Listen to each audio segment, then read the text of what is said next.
Merci Nicolas. Merci, bonjour à tous. Je suis Céline Acharian, je dirige la Fabrique de la Cité. Je vais, avec ce qui me reste de voix, essayer d'animer la prochaine table ronde. Et je salue aussi les gens qui sont à distance, puisque c'est streamé et qu'on a aussi des gens à distance.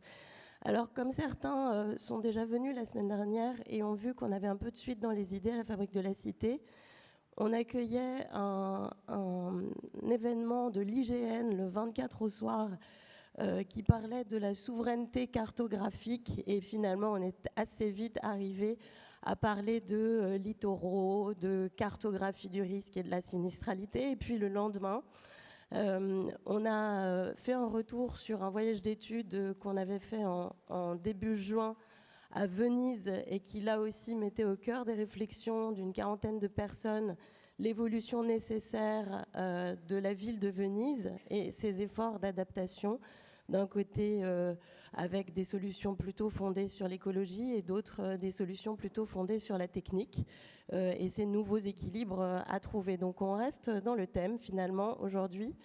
Et je vous invite à écouter sur ce sujet depuis peut-être le début, c'est-à-dire la catastrophe, depuis le moment où elle intervient dans le territoire, depuis le moment où toutes les forces sont mobilisées, les médias aussi, et puis ces lendemains où on est un peu plus seul et où on doit se poser la question de la reconstruction, c'est-à-dire au fond, cette construction qui doit être faite en tenant compte du sinistre qui vient d'avoir lieu et qui ne peut pas nécessairement être absolument à l'identique. C'est une question qu'on va poser avec mes intervenants que j'invite à rejoindre au fur et à mesure la table ronde. Loin de moi pour éviter les microbes, Sébastien Olaran, qui est maire de Breil-sur-Roya, commune des Alpes-Maritimes. Une commune qui a été ravagée par la tempête Alex entre le 1er et le 2 octobre 2020. 2 et le 3, voilà, bon, j'avais faux sur la date. Un épisode méditerranéen, comme on les appelle, mais d'une ampleur exceptionnelle, qui vous a valu 2 mois de pluie en 24 heures. Et donc, évidemment, un état des bâtiments et des infrastructures après le 3 octobre, évidemment à étudier de très près. Vous êtes aussi conseiller départemental des Alpes-Maritimes en charge de la reconstruction post-tempête Alex. Je vais inviter aussi Brice Quenouille à nous rejoindre, qui est directeur environnement Vinci Concessions et qui intervient sur tous les domaines d'activité portés par Vinci Concessions, à savoir l'aéroportuaire, le routier, le ferroviaire et l'énergie. Et je ne vais pas inviter tout de suite Brigitte Métra, mais Sébastien Dupré, qui est ingénieur des ponts, directeur de la direction technique risque eau mer au CEREMA, et qui, au fond, par l'ensemble de vos engagements, vous porte à faire de vous un spécialiste des milieux aquatiques et des risques côtiers, si je résume mal. Voilà, et nous rejoindra dans un deuxième temps Brigitte Métra, qui est architecte urbaniste, qui a fondé en 2003 Métra et Associés, notamment architecte de salles de spectacle et de concerts comme Archipel, comme la salle Archipel à Perpignan, et puis des collaborations avec les ateliers Jean Nouvel, notamment ce qui lui vaut dans Télérama assez récemment d'avoir été nommé l'architecte oublié de la Philharmonie de Paris. Donc, 4 points de vue sur le Build Back Better en bon français, ou la question de savoir comment on reconstruit après le passage d'une catastrophe. Et j'aimerais finalement que vous nous campiez un peu le décor, Sébastien Olaran, que vous nous disiez, au fond, cette tempête Alex, quand elle intervient, dans quelle situation met-elle les citoyens et les pouvoirs publics, et en l'occurrence, les responsables de cette ville de Breil-sur-Roya? Bonjour à tous, merci pour l'organisation de cet événement et pour votre invitation.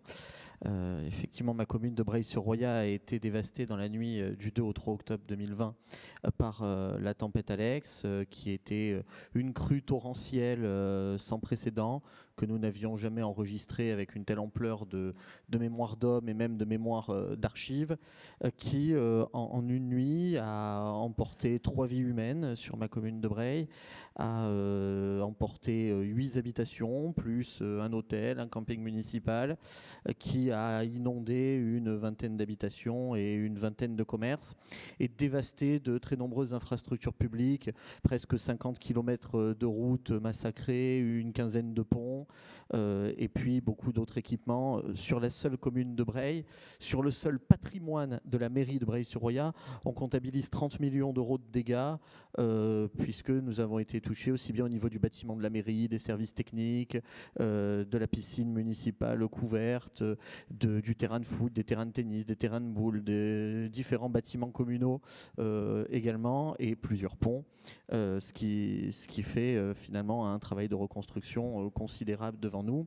Et au lendemain de la tempête Alex, on s'est retrouvé totalement coupé du monde, parce que en plus des dégâts humains et matériels, on n'avait plus aucun accès routier, plus de réseau électrique, plus de réseau d'eau ni d'assainissement, plus de moyens même de communication avec l'extérieur. Alors certaines choses ont été rétablies assez rapidement, et d'autres, les plus importantes sur un plan financier, notamment les infrastructures routières, se sont terminées seulement dans l'année 2025 pour leur reconstruction.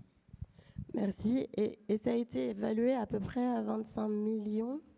Est-ce que je me trompe, ou vous pouvez nous dire... Oui, alors pour le patrimoine de la mairie, les dégâts s'élèvent à 25 millions. Le coût de la reconstruction, en tenant compte de la résilience qui naturellement surenchérit le coût de la reconstruction, s'élève à environ une trentaine de millions, un peu plus de 30 millions.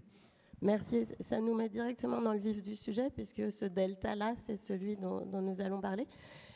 Et Brice, alors justement, ça parle aussi à des opérateurs d'infrastructures comme les aéroports. Tout à fait. Bonjour à tous également. On va rester dans le régime des catastrophes. Moi, je vais vous parler d'un témoignage d'un aéroport, une plateforme aéroportuaire au Japon, dans la région du Kansai. C'est une région dans le sud-est du Japon, la baie d'Osaka, donc une ville importante.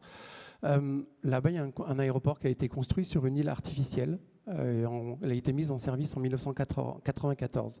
Donc c'est un aéroport récent. Et Vinci en est l'exploitant depuis 2016, avec 2 autres aéroports dans cette même région. C'est un aéroport très important, c'est le 3e aéroport en termes de trafic du Japon, 31 millions de passagers annuels, 500 vols quotidiens, à la fois nationaux et internationaux. En septembre 2018, donc 2 ans après que nous soyons devenus exploitants, la région du Kansai a été touchée par un cyclone de niveau 5, un typhon, comme on l'appelle là-bas, le typhon Jebi, de niveau 5. Donc sur l'échelle des cyclones, c'est le plus important, la catégorie la plus importante. Des vents de 200, même plus de 200 km/h et des vagues de 5 mètres. L'aéroport a été rapidement inondé, même s'il était sur une île artificielle avec une digue pensue, concée, notamment pour résister à ce type d'événement. L'aéroport a été rapidement inondé et l'inondation a touché l'ensemble de l'infrastructure, y compris les sous-sols. Et c'est dans les sous-sols qu'avait été installé tout le système électrique. Donc l'eau arrive, plus de courant, l'aéroport est complètement stoppé. Comble de malchance, un navire marchand se retrouve à la dérive et vient heurter la digue qui protégeait la route d'accès à l'aéroport.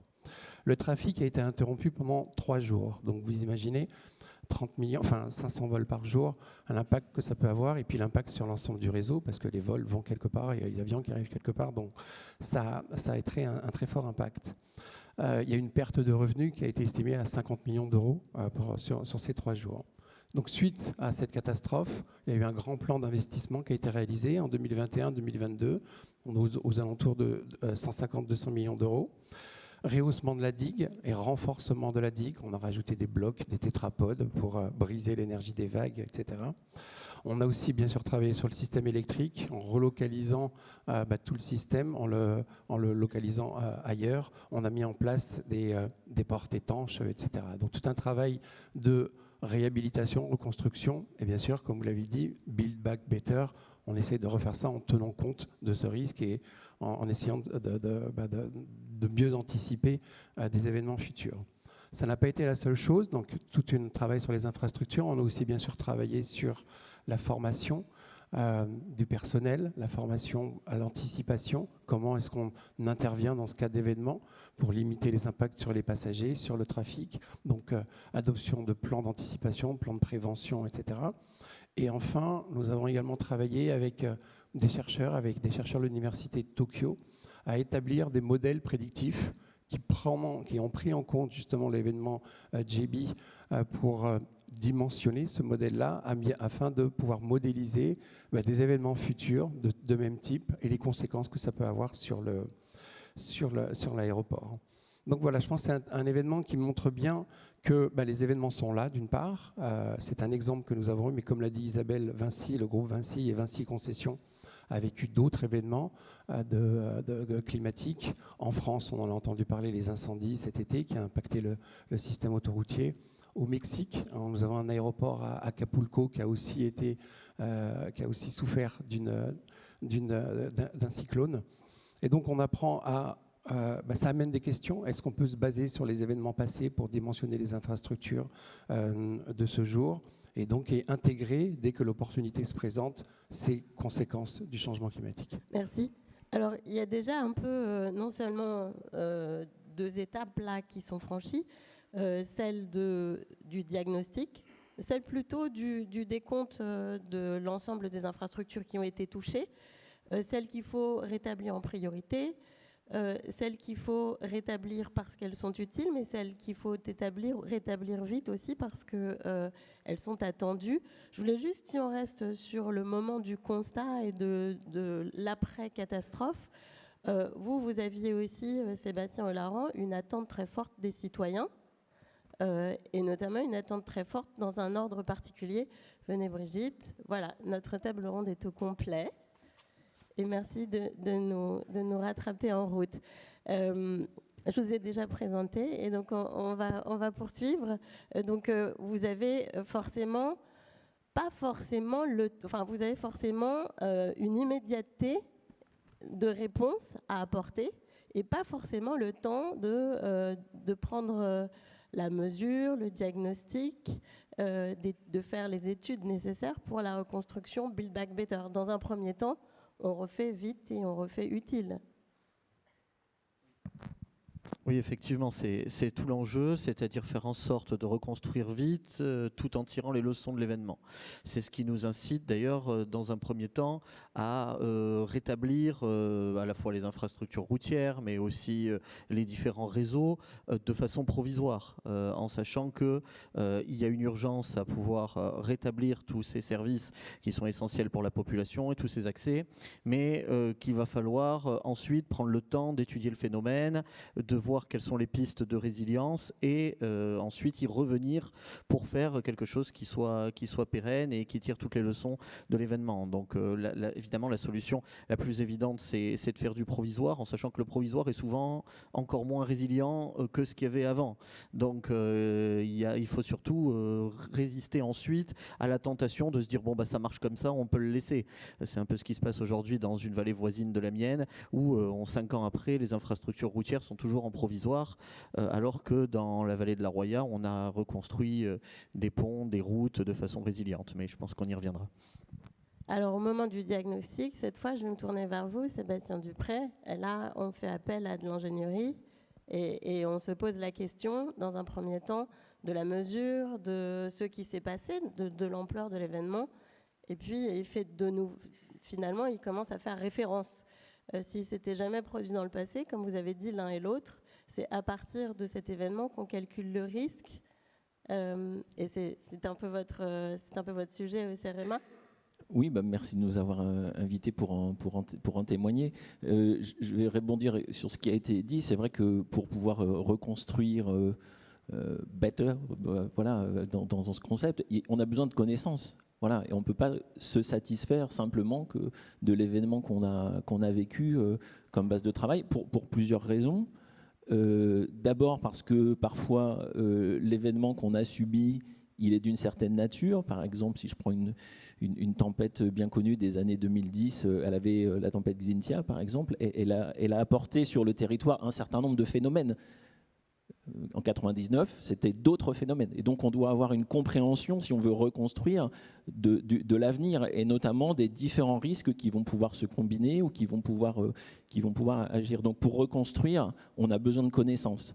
Et cette connaissance, elle est assez inégale sur le territoire. Alors, on contribue modestement à apporter des éléments de connaissances nationaux. On a sorti, par exemple, une carte nationale sur le recul du trait de côte. On produit la première carte nationale des inondations à climat constant cette année, et puis à climat futur qui sortira l'année prochaine. Donc ces éléments, ils sont indispensables pour avoir un filet de sécurité, de connaissances pour reconstruire avec un minimum d'informations. Ce n'est pas suffisant, on en parlait tout à l'heure. Après, quand on va vouloir dimensionner, concevoir une infrastructure, un bâtiment, un quartier, il va falloir avoir des études locales, et ça prend du temps. Ça prend du temps, et puis il va falloir inventer ou travailler sur des solutions qui sont adaptées à chaque situation particulière. Voilà. Et peut-être dernier mot, ce qui nous semble vraiment important, et c'est aussi à ça que servent ces travaux de connaissances qu'on produit, j'aurais pu parler du RGA aussi, j'aurais pu parler d'autres risques, c'est qu'il ne faut absolument pas oublier que la reconstruction, elle n'a de sens que si on a vraiment fait tous les efforts de prévention, et donc d'anticipation, et donc de réduction des dommages. Voilà. Et donc on sait que pour 1 euro investi, on a entre 5 et 6 et 12, 13, 14 euros de dommages qui sont évités. Et donc c'est absolument fondamental de ne pas considérer que la reconstruction, c'est la panacée. La reconstruction, c'est quand on n'a pas pu aller jusqu'au bout, et c'est absolument nécessaire pour que la reconstruction se passe bien, qu'on ait limité au maximum tous les dommages qui étaient qu'on pouvait éviter d'une manière générale, à la fois sur les infrastructures, sur les bâtiments, mais aussi sur un certain nombre de systèmes vitaux des territoires qui parfois vont prendre beaucoup de temps à reconstruire. Alors on sait, quand on a objectivé la vulnérabilité d'un territoire, qu'il ne faut pas reconstruire à l'identique, mais pour autant, Sébastien Ollaran, vous me disiez qu'on est quand même un petit peu poussé, invité à reconstruire à l'identique par les mécanismes actuels de financement. Oui, bien sûr. En réalité, au lendemain de la catastrophe, le président de la République est venu à Breil-sur-Roya. Il a dit la reconstruction doit être résiliente et durable. Ce sur quoi tout le monde, évidemment, était d'accord, surtout en ayant vécu une telle catastrophe. Sauf qu'ensuite, on constate, quand on rentre dans le détail des dispositifs d'indemnisation existants, qu'en réalité, ils sont tous basés sur une reconstruction à l'identique. D'abord, les indemnités d'assurance. L'assureur nous assure sur ce qu'on avait avant. Il ne nous finance pas pour reconstruire quelque chose de plus résilient, de plus résistant pour la suite. Mais également le dispositif de l'État assureur, comme on dit, la dotation de solidarité nationale, qui est un dispositif qui permet par l'État de financer la reconstruction des infrastructures, des biens non assurables des collectivités, donc principalement les routes et les ponts. En fait, là aussi, c'est calculé et indemnisé, subventionné plus exactement, sur la base d'une reconstruction à l'identique. Donc on voit bien que les deux principaux dispositifs d'indemnisation auxquels les collectivités locales peuvent prétendre sont basés sur une reconstruction à l'identique. Or, évidemment, le coût de la résilience, il est plus important.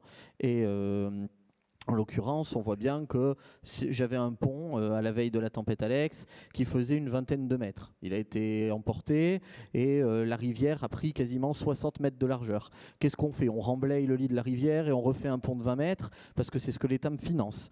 La logique, évidemment, consiste à dire non, il faut faire un pont de 60 mètres pour laisser à la rivière la largeur qu'elle a prise au moment de la catastrophe et dont elle a manifestement besoin pour s'écouler librement. Et à ce moment-là, qu'est-ce qu'on a fait pour rester dans l'enveloppe de la dotation de solidarité? C'est qu'en fait, on a fait un pont un peu plus bas de gamme, si j'ose dire. On a fait la structure métal, bois et pas un pont bétonné comme il y avait avant, pour rester dans l'enveloppe tout en étant résilient. Mais ça ne fonctionne pas toujours. Voilà, je prends l'exemple de mon bâtiment des services techniques municipaux. Si je le remets en état, il était au bord de la rivière, il a été inondé jusqu'au plafond, ça me coûte 400 000 €. C'est bien, c'est ce que l'assurance m'a donné. Mais en revanche, si je dis faut arrêter, ce bâtiment on le démolit et on le reconstruit dans une zone qui n'est pas inondable. renouvelables. C'est ce qu'on souhaite faire. Là, ça coûte 2,2 millions d'euros. Qui finance la différence? Et dans le cadre de la tempête Alex, l'État a annoncé une enveloppe exceptionnelle de 100 millions d'euros pour pouvoir financer justement la résilience des infrastructures en complément de la dotation de solidarité des dispositifs existants. Le problème étant que c'est une enveloppe exceptionnelle. Et est-ce qu'on va pouvoir continuer de mobiliser des enveloppes exceptionnelles quand les finances publiques vont être de plus en plus contraintes, quand les catastrophes naturelles vont être de plus en plus nombreuses? C'est pas évident. C'est pour ça qu'il faut aller dans le sens de ce qu'a évoqué le Premier ministre, l'ancien Premier ministre en début d'année, c'est-à-dire intégrer, notamment dans la dotation de solidarité nationale, le principe de résilience et donc le financement de la résilience. Merci. Alors, ça me fournit une transition vers le rôle des architectes qui, finalement, dans ce système de contraintes, y compris financières, sont peut-être ceux, et on recevait Eric Daniel Lacombe la semaine dernière sur un sujet qui n'était pas si loin que ça du sujet d'aujourd'hui. Finalement, c'est se reconstruire à l'identique qui vous avez inspiré en disant finalement, est-ce qu'on reconstruit à l'identique? Qu'est-ce que ça veut dire l'identique? Et je veux bien que vous preniez un des deux micros, parce que vous pouvez en avoir un dans chaque main, sur ce système de reconstruction après catastrophe qui pousse à l'inventivité finalement, ou à la recherche de solutions ingénieuses. C'est-à-dire qu'effectivement, on ne peut pas reconstruire à l'identique quelque chose qui a été construit il y a 50 ans, il y a 100 ans, etc. Donc on est de toute façon avec des nouvelles normes, mais nous, les normes, on doit aussi les dépasser, puisque nous, architectes, effectivement, avec les différents acteurs, on est obligé de penser à demain. On construit pour dans 5 ans, 10 ans, etc. et pour 50 ans. Donc on est obligé d'être dans la prospective. Et effectivement, face au dérèglement, enfin, au changement climatique et toutes les vagues de ce qu'on subit depuis quelques années, mais qu'on savait déjà il y a 40 ou 50 ans, en fait on nous l'avait quand même dit il y a déjà 50 ans, on ne s'est pas préparé, donc on le prend en pleine figure. Donc maintenant, il faut réagir, être très réactif. Et nous, c'est pour imaginer demain, donc effectivement, c'est d'autres matériaux, mais je pense que la prévention est importante. Donc effectivement, construire en pensant aux risques qu'il y a, et on ne les connaît pas suffisamment. Donc ce que vous venez d'évoquer, nous architectes, c'est pas mal quand on a une cartographie. Alors, s'il vous plaît, pas trop de normes, on en a beaucoup trop. Donc, mais en fait, une intelligence collective qui, par territoire, peut nous aider à imaginer ce qui s'est passé, donc ce qui peut se passer avec peut-être Météo France, etc. Enfin voilà, pour essayer de construire et d'imaginer les choses qui soient résilientes d'emblée. Et s'il vous plaît, dans les assurances, prenez en compte le fait que si vous construisez mieux, vous allez gagner, vous mettez 1 euro, vous en gagnez 12. Donc si vous pouviez faire cet équilibre financier pour avoir une vue globale du financement des assurances, parce que l'assureur, c'est une protection quand même. C'est la protection des habitants, des communes, etc. Donc ce n'est pas mon domaine, ni l'assurance, ni le financement, mais il faut penser à long terme et nous donner les outils pour construire intelligemment aussi. C'est à nous d'essayer de chercher, d'imaginer, etc. Mais vu les multicrises et la multitude de risques qu'il y a, il faut que nous, on se remette en cause. On n'a pas à mettre de modèle, c'est plus possible de toute façon. On doit s'adapter au changement climatique là où on est. Donc effectivement, changer de localisation, on peut proposer. Et ensuite, il faut que les financements aident. Donc ne plus être, ce que font pas mal d'architectes, c'était la Biennale de Venise, construire ailleurs, laisser l'eau prendre son libre cours, enfin, se protéger par toutes les manières, mais effectivement, soyons dans la prospective et l'invention. On prend des risques, ce n'est pas le domaine de l'assurance. Finalement, ça rejoint un petit peu ce que vous m'aviez dit, Sébastien Dupré, sur cette catastrophe qui ouvre un espace d'expérimentation et qui, finalement, force à cette réflexion collective. On va y venir à un nouveau jeu d'acteurs sur le territoire, mais à cette expérimentation qui, par ailleurs, devrait être le cas partout. Enfin, on en a parlé, et vous disiez aussi, Brice, que finalement, ce qui a posé question dans un aéroport oblige à réviser un peu toutes les infrastructures de tous les aéroports. Enfin, c'est un objectif qui s'est donné. Pousser à expérimenter, puis pousser à généraliser. Je veux bien vous entendre l'un puis l'autre. C'est ce que vous suggériez quand on s'est parlé? Oui, expérimenter, généraliser.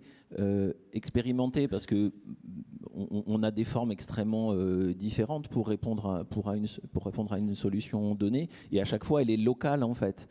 Et donc, voilà, on peut avoir des solutions extrêmement intéressantes qui sont utilisées à un endroit, mais on doit souvent l'adapter ou en trouver une autre localement pour répondre aux besoins particuliers. Alors, je peux prendre un exemple qui est des suites de la tempête Xynthia, puisque j'étais impliqué personnellement là-dedans.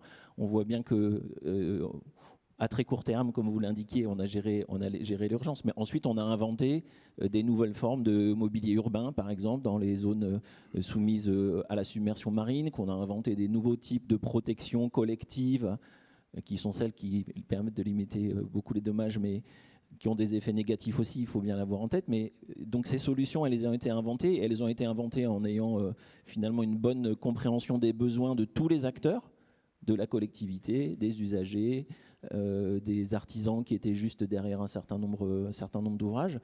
Et ce qui a été finalement un petit peu difficile, c'est que ces innovations, elles n'étaient pas toujours identifiées dans des normes techniques qui existaient. Par exemple, leur niveau de performance par rapport au recul du trait de côte ou par rapport aux inondations n'était pas forcément connu. Et ces ouvrages, par exemple, ils n'étaient pas autorisés au titre de la loi sur l'eau. Voilà, donc il y a eu un travail important qui a pris plusieurs années pour finalement dire ce sont des ouvrages qui sont solides, résilients et qui vous protègent à tel niveau. Et il y a un vrai débat quand on innove, c'est d'objectiver finalement quel est le niveau de protection, de prévention réel que l'on produit, et notamment je pense aux acteurs du financement, aux acteurs de l'assurance. Ils ont absolument besoin de savoir si ça protège de manière complète, totale ou extrêmement partielle. Donc ça, c'est extrêmement important. Puis le deuxième point que je voulais faire aussi, mais sans vouloir être trop long, c'est que, et c'est ce que vous avez dit, madame, on ne peut pas reconstruire à l'identique parce qu'on attend aujourd'hui que ce qu'on reconstruit à l'endroit où le dommage a eu lieu ou à un autre endroit, soit décarboné, soit plus cohérent avec les besoins de la nature, répondre aussi à un certain nombre de besoins sociétaux qui ne sont pas ceux d'il y a 50 ans. Donc on doit aussi finalement saisir cette opportunité. Et par exemple, voilà, il y a sur les sujets d'inondation, par exemple, ou de littoral, on a le développement de solutions. Alors soit vraiment des solutions qui sont fondées sur la nature, qui la mobilisent particulièrement, ou des solutions un petit peu intermédiaires, qui sont modulables et qui prennent le pari finalement que aujourd'hui on est en capacité de faire une forme de reconstruction, mais sans préjuger de l'avenir. Et donc c'est des structures qui vont permettre de s'adapter à l'avenir, sur lesquelles on va pouvoir reconstruire ou déplacer ces infrastructures. Si je parle d'infrastructures par exemple sur le littoral, même si je tiens à le dire ici, voilà, les solutions qu'on va devoir mettre en œuvre, elles doivent travailler sur tout le spectre en fait, des mesures constructives, jusqu'à des mesures aussi entre guillemets de gestion, d'utilisation de ce que l'on a construit pour gérer les situations qui seront les plus extrêmes et qui seront amenées à arriver à l'avenir. Merci. Et puis ça crée de nouvelles références. Et donc c'est des références qui s'imposent partout ensuite. Oui, je voulais juste réagir sur le fait, là, les solutions fondées sur la nature, c'était effectivement une réflexion que nous avons, nous, dans le cadre de toutes nos plateformes aéroportuaires.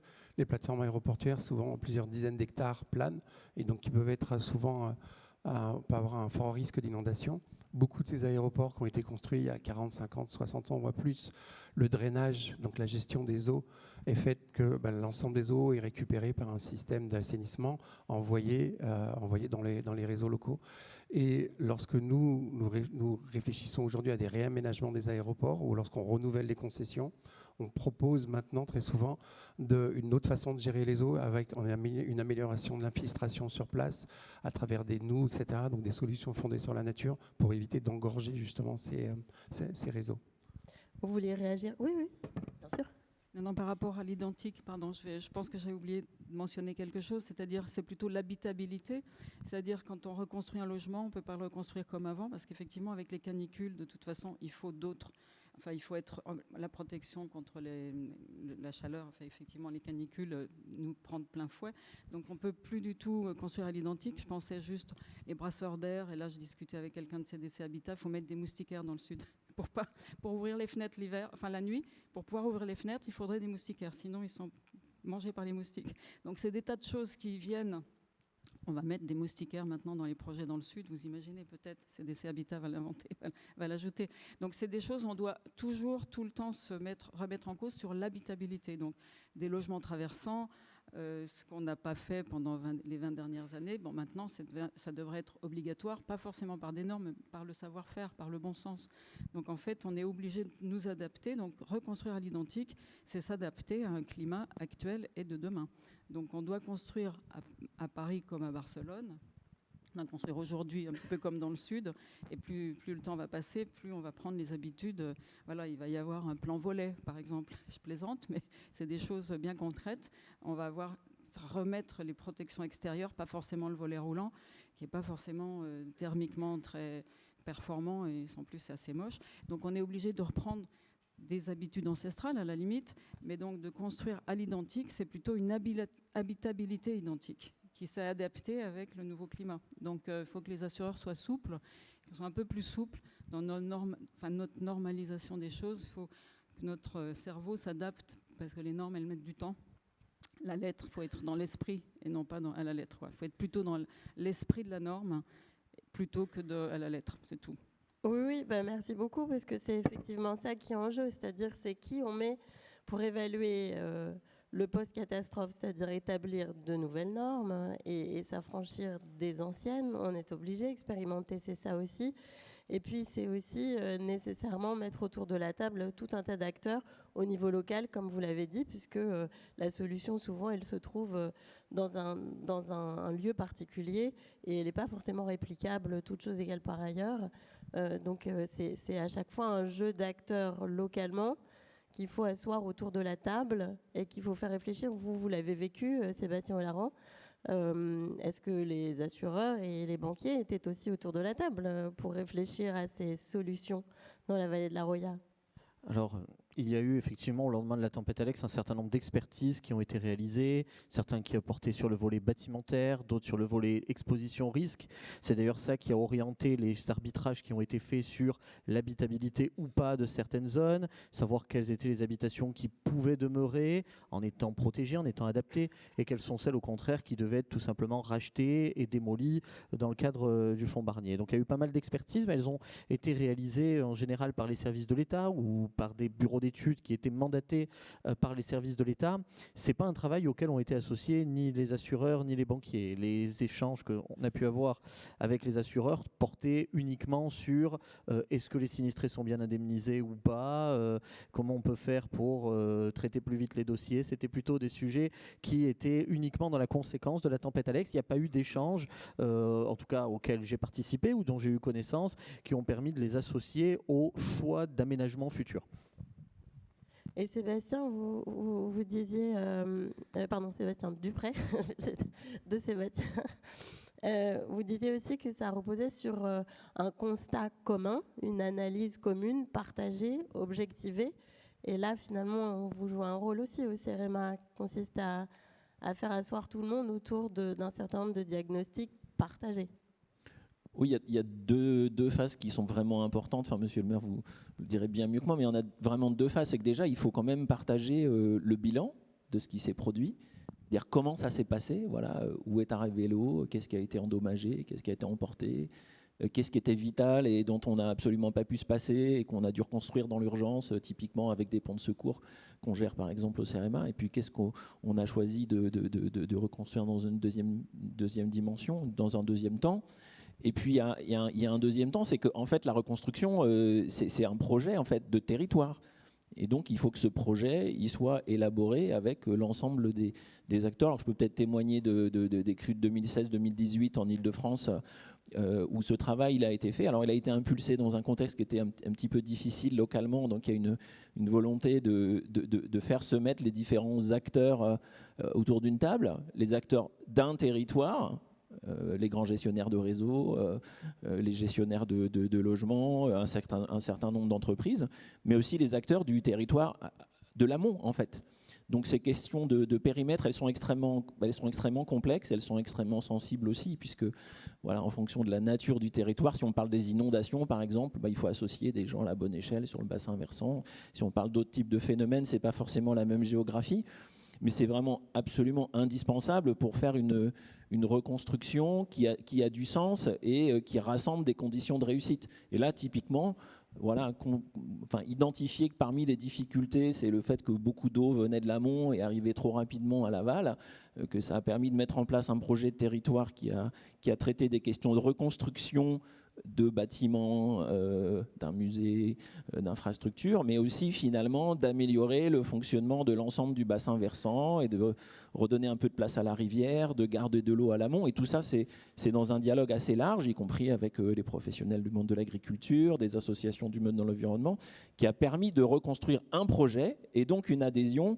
Et ensuite, ça a pu se dérouler. Donc cette phase, elle est longue. Je pense que, monsieur le maire, vous le diriez là aussi beaucoup mieux que moi, mais elle est absolument indispensable si on veut effectivement avoir un projet, une reconstruction qui est durable et qui va finalement essayer de traiter des problèmes qui peuvent être des problèmes parfois de fond ou de corriger des erreurs du passé, typiquement sur l'aménagement de certains cours d'eau ou le fait qu'on a, par l'aménagement, permis à des eaux de s'écouler beaucoup trop rapidement vers l'aval et que si on ne traite pas ces questions qui sont les causes profondes, finalement, on va n'aborder la solution que très partiellement et malheureusement, l'événement pourra se reproduire, même si on a reconstruit individuellement des bâtiments ou des infrastructures pour être plus résilients, l'ensemble de l'effort, il n'aura pas été fait parce qu'il ne se passe pas forcément là où est l'infrastructure, là où est le bâtiment, mais pour le cas des inondations plus haut dans le bassin versant ou sur le littoral, quelques kilomètres à l'est ou à l'ouest, en fonction du chemin du transit sédimentaire, par exemple. Donc ces approches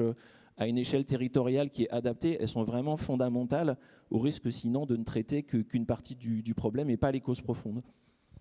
C'est aussi un peu votre mission, Sébastien Olaran, pour la vallée de la Roya, au sein du département, trouver la bonne maille, trouver la bonne échelle pour que le dialogue entre tous les acteurs se fasse. Oui, c'est pas toujours évident, hein, parce qu'on voit qu'il y a quand même une multiplicité d'acteurs qui interviennent sur les différentes compétences qui sont concernées, compétences des routes, compétences de la GEMAPI, gestion des milieux aquatiques et prévention des inondations. Et on voit d'ailleurs que le législateur a fait des choix qui font qu'on n'a pas toujours les mêmes autorités qui sont compétentes sur les mêmes territoires. Par exemple, voilà, dans la vallée de la Roya qui a été dévastée par la tempête Alex, les routes, c'est une compétence du département. Dans la vallée voisine, c'est une compétence de la métropole. Le législateur a voulu donner la compétence de la gestion des milieux aquatiques et de la prévention des inondations aux intercommunalités, mais on se rend compte que les limites administratives des intercommunalités ne correspondent pas souvent à des logiques de bassin versant. Et donc en réalité, on a un bassin versant d'un fleuve qui est sur 2-3 intercommunalités. Comment est-ce qu'on peut avoir une vision d'ensemble? Comment est-ce qu'on peut prendre les bonnes mesures, les bonnes adaptations quand effectivement il y a 3 intercommunalités différentes qui ne subissent pas forcément les mêmes conséquences et donc qui ne ressentent pas les mêmes besoins d'aménagement ou de mesures de protection. Donc on voit qu'il y a quand même des difficultés. Nous, dans les Alpes-Maritimes, on a créé un syndicat mixte qui s'appelle le SMIAGE, qui justement gère la compétence GEMAPI pour le compte des intercommunalités à l'échelle du département des Alpes-Maritimes et même au-delà, puisqu'on a des intercommunalités du Var et des Alpes de Haute-Provence qui en font partie pour essayer justement de dépasser la logique des intercommunalités et de prendre des logiques de bassin versant. Mais après, c'est au bon vouloir des EPCI d'adhérer ou pas, de déléguer ou pas à ce syndicat. Et alors, ce qui peut obliger à se mettre autour de la table, finalement, ça peut être une évaluation des banquiers. Si on en vient à l'exemple que vous m'aviez donné, si vous pouvez en parler, Brice, sur le cahier des charges de l'A154. Finalement, l'obligation de prendre en compte l'ensemble des paramètres du territoire et notamment sa vulnérabilité, elle n'est pas venue du jeu d'acteurs et elle n'est pas venue de l'État, mais elle vient du banquier. Enfin, je vous laisse... On a dans les cahiers des charges aujourd'hui qui sortent effectivement pour ces concessions de différents types d'infrastructures. L'État exprime plus ou moins fortement la nécessité de prendre en compte le changement climatique, les événements climatiques. Dans le cas d'une concession, vous savez qu'il y a un transfert de risque vers le concessionnaire. Donc normalement, nous, on doit en réfléchir à tout cela. Mais quand vous regardez le cahier des charges tel qu'il est rédigé, vous n'avez pas plusieurs articles et dans le contrat qui est proposé, plusieurs clauses qui encadrent vraiment la prise en compte de ces risques-là. Donc nous le faisons à partir d'une part des études qui ont été réalisées souvent par l'État lui-même, parce que l'État est à l'origine du projet. Donc au moment de la DUP, il commence à étudier ce sujet. Promarque, parfois la DUP, elle date de 15 ans, 20 ans, donc le projet est très long, donc on n'a pas forcément les informations actualisées. Et puis ensuite, nous le prenons en compte avec nos propres consultants, notre propre bureau d'études qui l'intègre. Mais c'est la discussion que nous avions précédemment, Sébastien, et comme tu le disais, on peut arriver après à avoir une situation où on se dit, il est probable que tel événement arrive, un incendie, très souvent des sujets liés à l'eau, des inondations. Comment est-ce que je dimensionne mes ouvrages? Je dimensionne mes ouvrages par rapport à un cahier des charges, en sachant que le cahier des charges peut-être ne prend pas bien en compte les événements futurs. Que vont faire les concurrents? Qu'est-ce que je fais? Les banques, effectivement, tous les prêteurs nous interrogent sur ce sujet. À chaque fois maintenant, nous avons des prêteurs qui d'ailleurs font référence à la taxonomie européenne, qui nous indique, qui nous demandent de répondre à des questions de prise en compte des différents événements climatiques. Voilà, on intègre tout ça et il n'y a pas encore de solution, effectivement, il n'y a pas de solution évidente sur ce sujet. Et parce qu'elles se trouvent finalement pas forcément là où on les attend, les solutions, dans ce nouveau jeu d'acteurs, dans une stratégie territoire, comme vous venez de le dire, Sébastien Dupré aussi, finalement, elles ne sont pas dans la reconfection d'une nouvelle infrastructure. Ça peut être justement, on en vient tout doucement, à pas mal, et ce que vous disiez tout au début, à pas mal d'investissements collatéraux comme la prévention ou la mise en place de solutions plus souples ou plus humaines. Je pense là aussi à tout le travail qui est fait sur les autoroutes et sur la submersion autoroutière. C'est pas toujours dans l'infrastructure que se trouve la solution. Oui, alors ça va rebondir sur un cas dont vous parliez précédemment, l'important d'impliquer les territoires. On le vit, nous, Vinci Concessions et Vinci Autoroutes le vivent maintenant quotidiennement. On a un exemple concret pour vraiment illustrer cela. L'autoroute A8 dans le sud de la France, qui est gérée par la filiale de Vinci Autoroutes qui s'appelle Escota, pas très loin de Breil-sur-Roya d'ailleurs, à une centaine de kilomètres, il y a une plaine qui s'appelle la plaine de la Brague. Et la Brague est un cours d'eau, la Brague est un fleuve côtier, c'est un fleuve côtier de 21 kilomètres et qui a été... vous vous en doutez, cette zone-là, c'est pas très loin d'Antibes, forte urbanisation, beaucoup d'habitations qui ont été construites dans les années 50, 60, 70, et à cette époque-là, il y a eu comme on le disait tout à l'heure, il y a des installations, des habitations qui ont été construites dans des zones inondables. Pourquoi? Parce qu'on disait, on a contraint en fait le débit et la trace du fleuve côtier, on a construit des bassins et puis on disait c'est bon, on a dimensionné tout cela pour des crues centenales. Une crue centenale, c'est une crue qui a une chance d'arriver, qui a une probabilité de 1% d'arriver. En fait, ce qu'on se rend compte aujourd'hui, c'est ce qui était le Q100, c'est le jargon pour une crue centenale.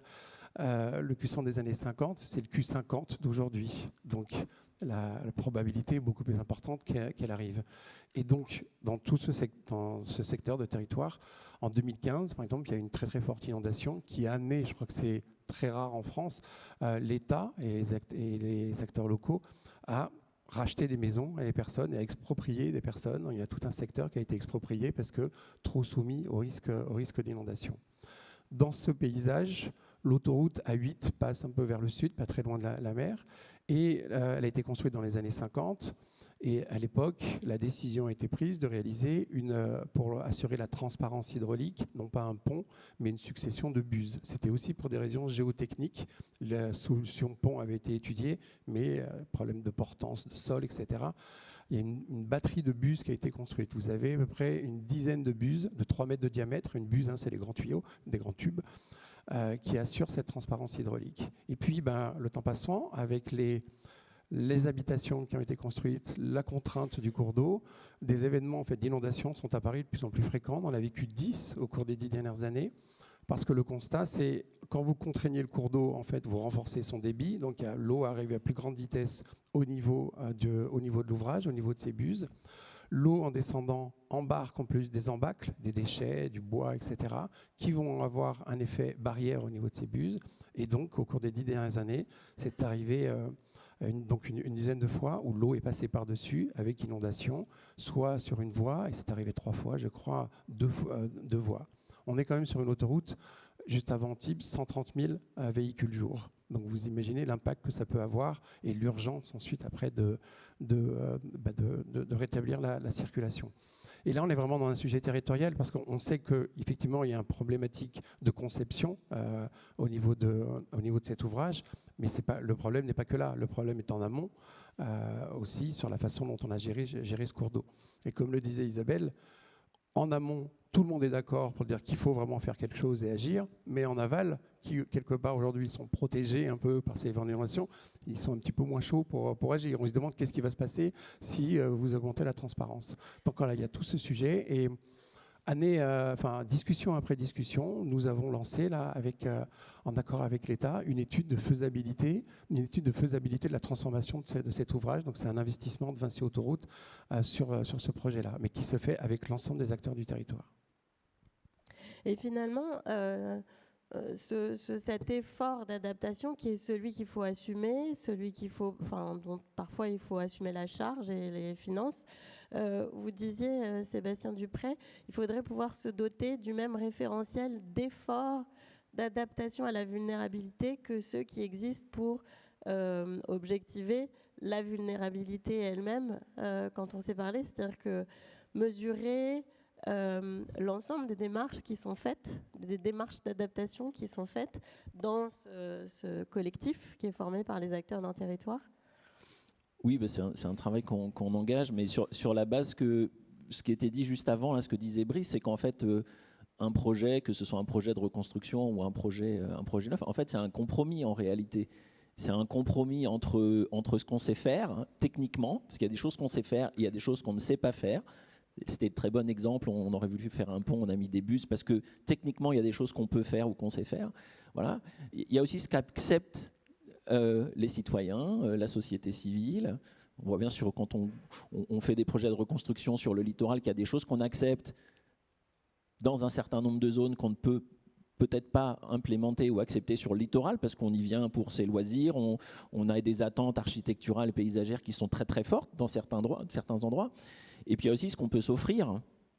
Voilà, donc finalement un projet, une solution, c'est un peu un compromis entre ce qu'on sait faire, ce qu'on sait financer et puis ce que la société est en capacité d'accepter.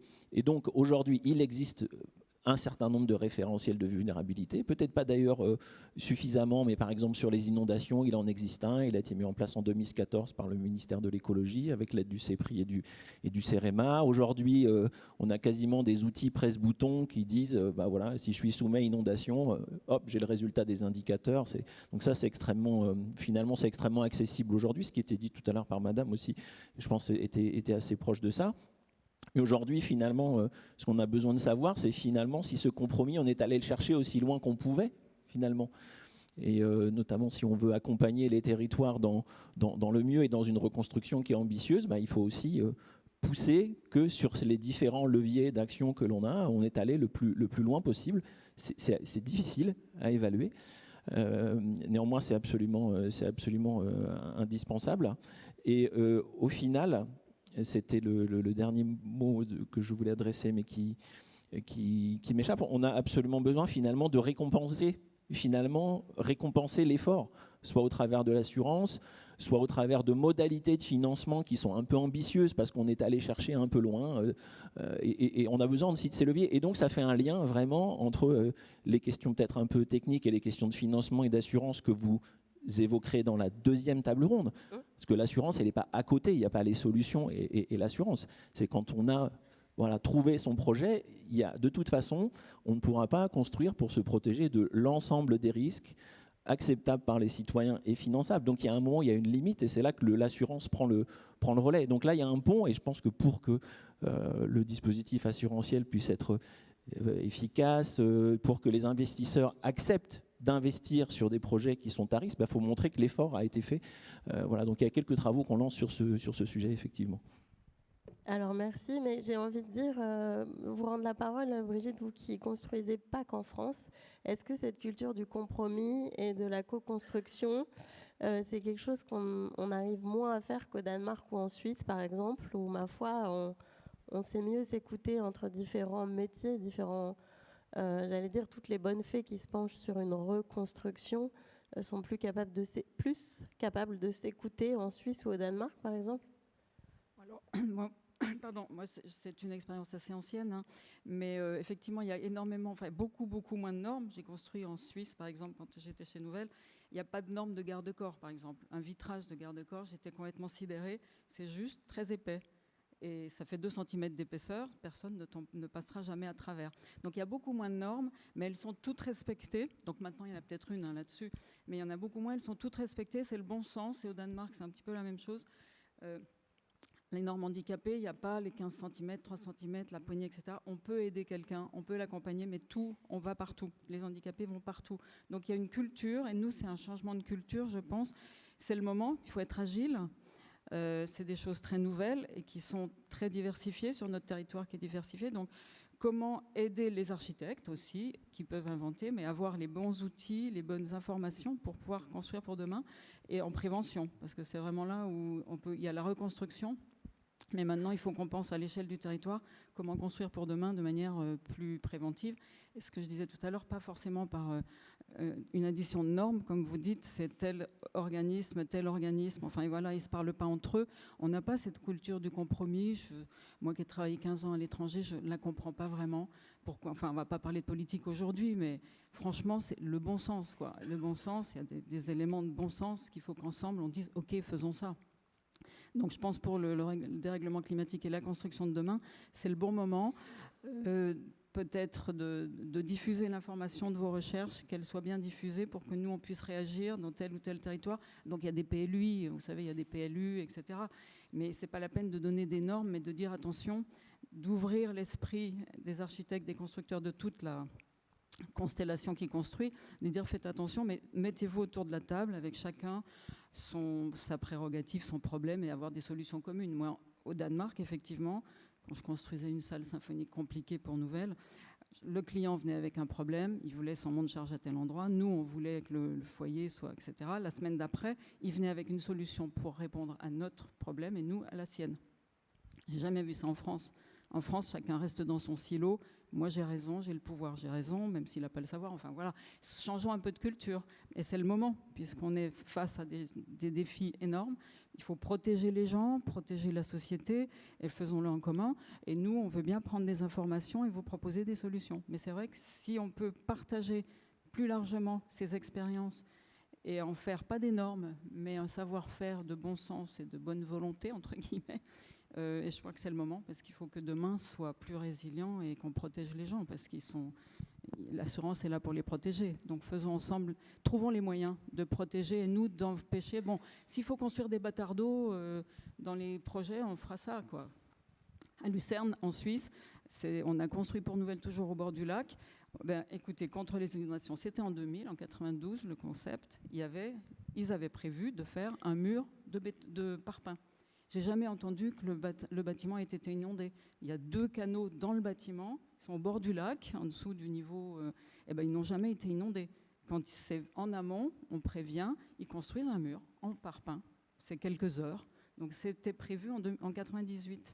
Donc si vous voulez, essayons de trouver les moyens de prévenir plutôt que guérir, en fait, mais tous ensemble. Et puis avec... Voilà, excusez-moi, mais... Non, mais très bien, on est dans le tous ensemble. J'ai eu un culture choc après 15 ans à l'étranger, parce qu'effectivement, en France, c'est beaucoup plus administratif, des millefeuilles, des tas de choses, alors qu'il y a un peu de bon sens, beaucoup de bon sens et de partage de savoir et d'être à l'écoute et de proposer des propositions, mais pas tous millefeuilles, comme vous dites, c'est terrible. Ça, c'est de telle autorité, telle autre, qui ne se parlent pas parce qu'ils ne sont pas du même bord politique. Enfin, il faut arrêter, quoi. C'est ce qui m'intéressait aussi dans votre expérience à l'étranger. Et puis vous disiez, puisqu'on est sur des éléments culturels, apprendre à travailler avec l'inconnu et pas se référer à de la sinistralité passée systématiquement ou à des données qui sont celles qui sont désormais plus valables. Ce jeu d'acteurs, il faut le réunir en disant, en fait, il faut s'organiser pour savoir faire face à des choses qu'on n'est pas forcément anticiper l'inanticipable. Ou vous disiez, ce jeu d'acteurs, il permet ça localement aussi, si on est dans le dialogue. Oui, on nous parle effectivement de résilience, de toutes les leçons qu'on peut tirer à la fois des phénomènes passés, mais aussi des phénomènes possibles dans le futur. Et c'est vrai que le système assurantiel en particulier est tout entier tourné vers la sinistralité passée. C'est-à-dire qu'on nous demande effectivement de construire de façon résiliente.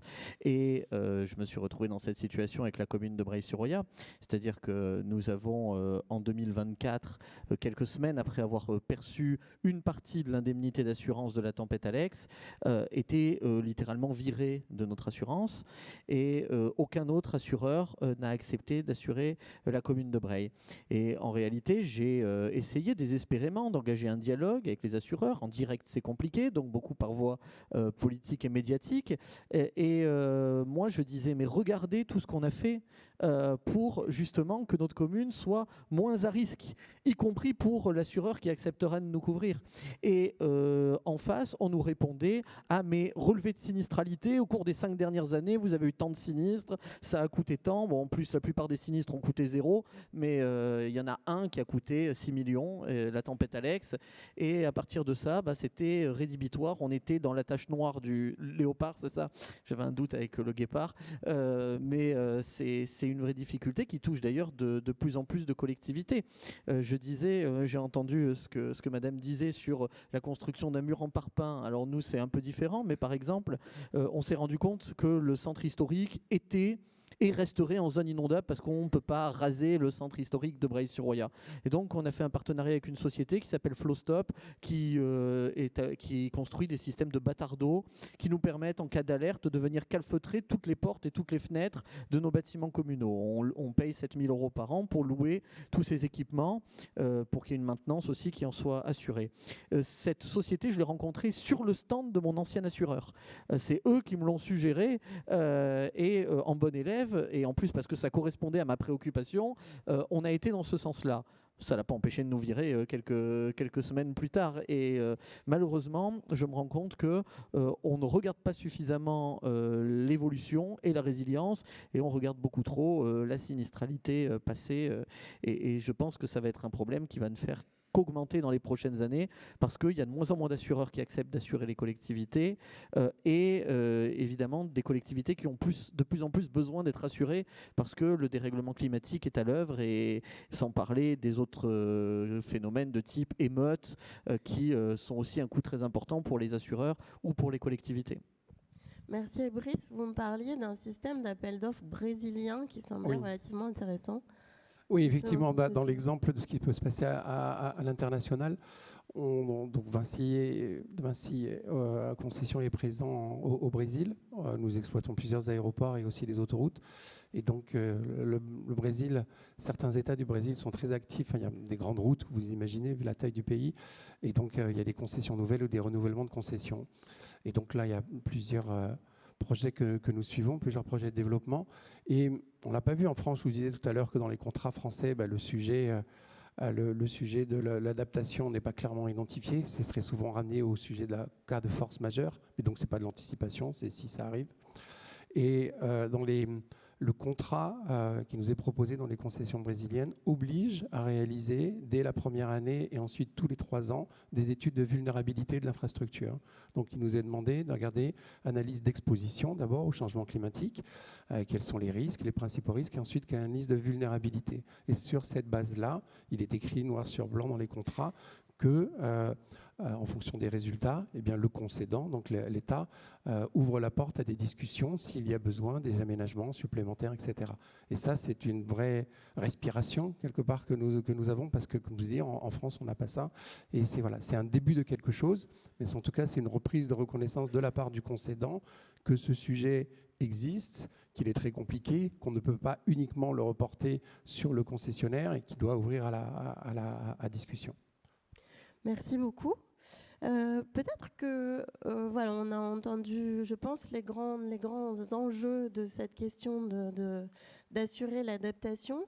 Est-ce que dans la salle, il nous reste quelques minutes, vous auriez une question sur ces sujets? Oui. Bonjour, merci beaucoup pour le haut niveau vraiment d'échange de cette table ronde. Donc, c'est Patricia Gatti, je suis directrice climat de Bouygues Construction. Et merci beaucoup à Isabelle pour cet échange. Je suis ravie aussi d'entendre que vous avez cité comme exemple la ville de Venise parce que je suis vénitienne. et ingénieur géologue. Et j'ai travaillé pendant des années avant de venir en France, au CNRS, sur la résilience au territoire de Venise et le projet Mose notamment. Donc, je suis ravie qu'il soit un exemple aussi pour les sujets qu'on traite ici. Et ma question est ouverte sur les financements, parce que l'argent, c'est le nerf de la guerre. Et donc, il y a ce partenariat qu'il y a entre l'État et les assureurs, le CatNat. Mais est-ce que c'est seulement du ressort des assureurs de prendre en charge tout ça? Parce qu'il manque un acteur important, c'est les banques. Et est-ce qu'il y a une volonté de l'État à élargir ce partenariat, à mettre dans la boucle les banques et pousser les banques à financer parce que les assureurs ne peuvent pas faire tout, ce n'est pas leur rôle de financer des ouvrages, c'est des assurés quand ils sont faits comme il faut. En regardant aussi, il faudrait pousser vers le futur, parce que c'est vrai que les assureurs regardent que le passé, mais pour regarder vers le futur, il faut que les assureurs soient assurés que l'ouvrage est adapté pour le futur. Et là, c'est surtout les financements des banques. Donc, quelle est la tendance de l'État vis-à-vis de ces acteurs, les financeurs? Alors, l'État n'est pas autour de la table. Enfin, on a un représentant de l'ingénierie publique, mais peut-être ça va être... Alors, je suis désolée de botter en touche aussi facilement, mais c'est presque dans la deuxième table ronde qu'on va avoir cette réponse. Je suis désolée, mais on l'apprend, on l'a entendu. Valentine va en faire son beurre pour tout à l'heure. Est-ce qu'il y a une autre question? Oui, tout là-haut. Alors, comme il y a des gens à distance, je vous invite plutôt à parler dans le micro pour que... Bonjour, Yuan Pham, je travaille chez AXA Climate dans la partie consulting. J'avais une question en fait pour, je pense, Sébastien Dupré et puis Sébastien Olaran, mais bien sûr la question est ouverte pour tout le monde. On sait qu'en France, si ce n'est pas obligatoire, les choses ne se font pas. Vous avez parlé, Madame Metra, que effectivement vous ne vouliez pas de normes. Ça, je le comprends parfaitement. En même temps, récemment, on a vu que les entreprises ont accueilli de manière plutôt favorable, dans le cadre du backlash réglementaire sur la CSRD. En fait, elles ont beaucoup apprécié le fait qu'il y ait eu des analyses de transition, par exemple, obligatoires pour toute leur chaîne de valeur. Et donc, en fait, aujourd'hui, le backlash, certaines entreprises se plaignent qu'il y ait un retour en arrière parce que ce n'est plus un levier obligatoire sur lequel elles peuvent se reposer pour faire bouger l'écosystème. Moi, ma question porte précisément sur les PCAET, en fait. Le PCAET est un outil administratif en France qui existe depuis quelques années, c'est le plan climat, air, énergie, territoire, et qui inclut un volet obligatoire d'adaptation climatique. Aujourd'hui, on a travaillé sur plusieurs missions où on a consulté les PCAET des communautés de communes. Et force est de constater, c'est que l'effort d'adaptation climatique territoriale reste très faible et encore moins proactif et projeté sur les temps futurs, donc très orienté sur des sinistralités historiques. Et malheureusement, les études sociologiques montrent que le trigger de l'action, notamment vis-à-vis de l'adaptation, c'est des triggers dramatiques. On va attendre qu'il y ait une catastrophe naturelle, voire dramatique, qui va toucher le territoire pour pouvoir se mettre en action. Donc une question assez concrète, mais un peu difficile, je pense, c'est comment faire concrètement une démarche d'adaptation territoriale et proactive en la rendant potentiellement peut-être obligatoire, parce que sinon ça ne va peut-être pas se faire. Voilà. Merci. Est-ce que... Alors, assez court, puis si vous voulez un petit temps de pause en quelques... Je ne sais pas dans quelle mesure, enfin voilà, vous vous sentez aussi... Je peux démarrer, ce sera beaucoup plus facile pour moi d'éviter de répondre à la question parce que en réalité, nous pour le coup, on était en capacité d'agir parce qu'on était au lendemain d'une catastrophe. Et je ne vais pas dire heureusement évidemment, mais je veux dire que si nous avions compté sur le PCAET, par exemple, qui n'est même pas encore élaboré, qui est en discussion depuis des années, évidemment, on aurait encore été assez loin de mettre en place une action de résilience sur le territoire. Donc effectivement, quand on repart de la page blanche parce que tout a été balayé, c'est assez facile de réinventer, de tenir compte de l'intégralité des risques, d'associer la population, parce qu'on a fait aussi beaucoup de concertation citoyenne. Et donc effectivement, je ne suis pas tout à fait dans le cas de figure que vous évoquez. Juste sur un point qui me semble intéressant, c'est la question de la norme et d'imposer. Effectivement, il faut qu'il y ait des règles, c'est évident. Mais en revanche, souvent, on se rend compte que la règle contredit la règle, ou quelquefois, certaines règles vont contre la résilience. Et je peux donner un exemple tout simple. On avait une route qui passait au bord de la rivière, qui désenclavait un grand terrain agricole. La route a été emportée par la tempête Alex. On s'est dit, pour faire de la résilience, on ne va pas reconstruire la route dans le lit de la rivière en réempiétant sur le lit du cours d'eau. On va faire une petite piste en passant par la forêt au-dessus. En fait, c'était le prolongement d'une piste existante. Et comme ça, on sera résilient, on fera des économies, c'est plus simple, c'est moins cher. Et on n'a pas sollicité la dotation de solidarité de l'État, du coup, pour reconstruire la route à l'identique. Et ben, on a pour le coup un empilement de règles, de normes qui nous ont empêchés de faire cette piste par en haut, parce qu'il y a la réglementation PPRN mouvement de terrain, parce qu'il y a les réglementations relatives aux autorisations de défrichement, parce qu'on a la zone Natura 2000 avec les chauves-souris, et tout ça mis bout à bout, ça fait qu'on n'a toujours pas pu faire cette piste. Donc le terrain est enclavé, et aujourd'hui j'en arrive à regretter de ne pas avoir demandé la dotation de solidarité de l'État pour pouvoir refaire la piste dans le lit de la rivière, qui aurait été finalement le seul moyen aujourd'hui de désenclaver ce terrain. Donc effectivement, je pense qu'il y a beaucoup trop de normes qui nous entravent, et autant les règles elles existent, autant il y a beaucoup de choses qui peuvent être réglées si on laisse un peu de marge de manœuvre aux acteurs locaux, y compris aux représentants locaux de l'État, et on le voit sur les biens-fonds Barnier.